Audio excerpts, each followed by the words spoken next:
Hello friends, എന്തൊക്കെയുണ്ട് വിശേഷം? ഇന്ന് നമ്മൾ നല്ല ചൂടല്ലേ, സ്കൂൾ ലീവാണ്. അപ്പോൾ ഞങ്ങൾ ശംഖുപുഷ്പം ചെമ്പരത്തി കൊണ്ടൊരു ജ്യൂസും ക്യാൻഡിയൊക്കെ ഉണ്ടാക്കാമെന്ന് വിചാരിച്ചത് അപ്പുറത്തെ പറമ്പൊന്നും കട്ടെടുത്തിട്ടുണ്ട്. കട്ടെടുത്ത് വെച്ച് അവിടെ ഉണ്ടായിരുന്നു, ഞങ്ങൾ ചോദിക്കാണ്ട് എടുത്തു. അതേ ചൂട് വെള്ളത്തിലിട്ട് തിളപ്പിച്ചു.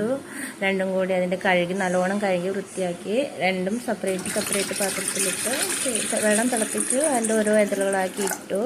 അപ്പോൾ ആറിയ ശേഷം അതിലോട്ട് പഞ്ചസാര ഇട്ടു. അപ്പോൾ നമുക്ക് ആറിക്കഴിഞ്ഞിട്ട് ഇത് ഫ്രിഡ്ജിൽ വെച്ച് കുടിക്കാം. അല്ലെങ്കിൽ അപ്പോൾ പിള്ളേർക്ക് ഇവിടെ സിപ്പപ്പ് പോലെ ക്യാൻഡി പോലെ കഴിക്കാനാണ് ഇഷ്ടം. അല്ലെങ്കിൽ പിന്നെ കടയിൽ നിന്ന് നമ്മൾ കെമിക്കലൊക്കെ ചേർത്ത ക്യാൻഡീസൊക്കെ വാങ്ങിക്കണ്ടേ. അപ്പോൾ അതിന് പകരം നമുക്കത് വീട്ടിൽ തന്നെ ഈസി ആയിട്ട് ക്യാൻഡി ആയിട്ടൊക്കെ ഉണ്ടാക്കാം. നിങ്ങളും ട്രൈ ചെയ്ത് നോക്കൂ. വീഡിയോ ഇഷ്ടപ്പെട്ടെങ്കിൽ ഒരു കമൻറ്റും ലൈക്കും അടിക്കണേ. ഒരു ലൈക്ക് അടിക്കുമെന്ന് പ്രതീക്ഷിക്കുന്നു. അപ്പോൾ പഞ്ചസാര ഇട്ട് കൊടുത്തപ്പോൾ നിറം ഇച്ചിരി കൂടി ഡാർക്കാൻ വേണ്ടി ഞാൻ അതിൽ ഓരോ ഡ്രോപ്സ് നാരങ്ങയും ഇട്ട് കൊടുത്ത് 2 ഡ്രോപ്സ് നാരങ്ങ ഇട്ടതേ കണ്ട. ശംഖുപുഷ്പത്തിൻ്റെയും ഒന്ന് ചെമ്പരത്തിയുടെ ഹിബിക്കസിൻ്റെയും ജ്യൂസാണ്. നാരങ്ങ ഇങ്ങനെ അതിൽ 2 ഡ്രോപ്പ് വെച്ചപ്പോഴത്തേക്ക് അതിൻ്റെ കളർ ഇച്ചിരി നമുക്ക് ഡാർക്കായി കിട്ടും. അപ്പോൾ പഞ്ചസാര ഇച്ചിരി കൂടുതലാണ് ക്യാൻഡി ആണെങ്കിൽ. കുടിക്കാനാണെങ്കിൽ നമ്മൾ അളവ് നോക്കാൻ, കുടിക്കുന്നതിനേക്കാളും കുറച്ച് കൂടുതൽ പഞ്ചസാര ഇട്ട് ഇളക്കി കൊടുത്ത് നല്ല സൂപ്പർ കളറാണ്. കാണുമ്പോൾ തന്നെ നമുക്കത് കുടിക്കാൻ തോന്നും കേട്ടോ.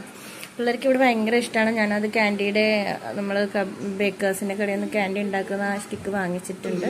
അപ്പോൾ അതിനോട്ടത് ഇങ്ങനെ ഒഴിച്ചിട്ട് ഫ്രീസറിൽ വെക്കും. വൈകുന്നേരം, അതായത് ഒരു 6-7 hours വെച്ചാൽ മതി. നല്ലോണം കട്ടിയായി കിട്ടും നമുക്ക്.